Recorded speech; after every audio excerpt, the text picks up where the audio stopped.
5 years ago, when Billie Eilish dropped her debut album, When We All Fall Asleep, Where Do We Go? When she was just 17, there was this seismic shift in pop. So what did she do? She went anti-bad guy on her second album, 2021's Happier Than Ever. But there was still no stopping her. And even when she made the most indie-sounding ballad possible, What Was I Made For last summer's Barbie blockbuster, it went on to win both the Song of the Year Grammy and the Best Original Song Oscar. Now 22, Eilish is hot off of accomplishing that rare Grammy Oscar double as she releases her third LP, Hit Me Hard and Soft, which dropped today, and she continues to go against the mainstream. In fact, she chose not to release any singles leading up to the release. Forget the fact that listening to an album from start to finish in the streaming era is a pretty radical concept. And when the LP gets off to the sleepiest of starts with the dreamy skinny, you might think you accidentally shuffled it to the end. People say I look happy just because I got skinny. But while it may take some time to sink in, the album shows that Eilish is just way ahead of her peers, even when she misses. And although there aren't any obvious hits by design, she still can't help herself with the catchiness of Birds of a Feather, I don't think I could love you more. and Lunch. Call me when you're there. I said I bought you something rare and I left it under. Which shows that Billie is all grown up now with some sexually explicit lyrics. Some of it's weird, some of it's whimsical, and true to its title, it hits you hard and soft. As a Philly homeboy, I grew up on Hall & Oates, and like a lot of y'all, I was like, say it isn't so, when the duo had all that drama last November that resulted in a breakup of the best-selling duo of all time. But John Oates, my man, he's moving on with his new solo album, Reunion, which returns him to his rootsy roots, before he even met Del.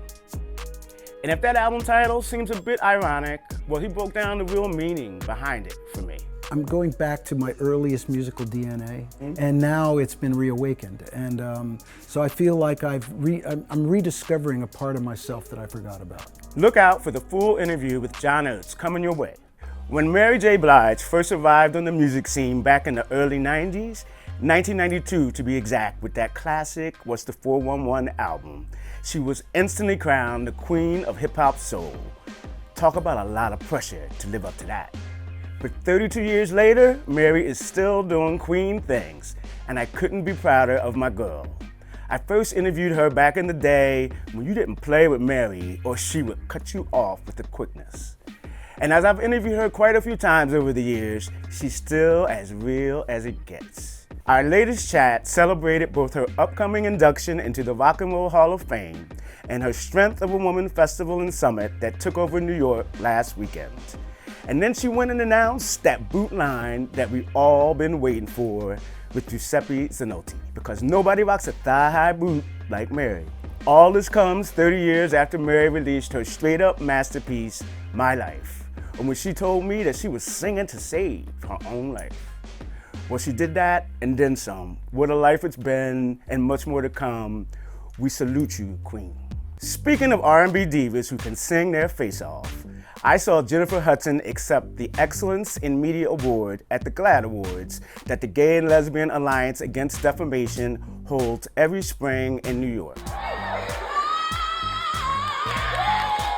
And while she's doing her thing with her talk show, she reminded us of what she does best when she sang a bit from Dreamgirls. And her Oscar-winning role as Effie White, she brought the house down. Trust, the mic was on.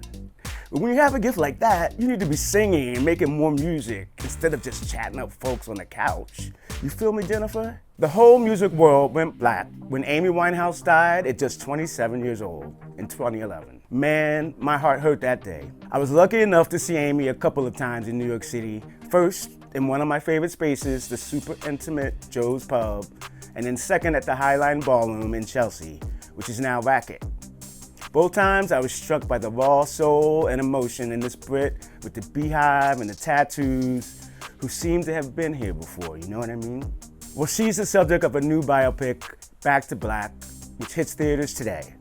And while I know the movie is going to hit on the tragedy of her life, this weekend I want y'all to look back on the triumph of her music. In just 2 albums, she changed the game, especially for British artists. Her second and final album, Back to Black, was an instant classic when it arrived in 2006, with all the retro soul feels.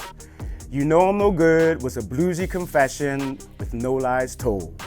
Rehab, a Grammy-winning bop that was all too real. They tried to make me go to rehab. I said no, no, no. And the title track, Back to Black, well, it captured the darkness and despair that she could sadly never overcome. We only said goodbye with words. I died 100 times. If it wasn't for Amy, there wouldn't have been Adele, there wouldn't have been Sam Smith, there wouldn't have been Jessie Ware. She is the forever queen of British soul. Respect and R.I.P.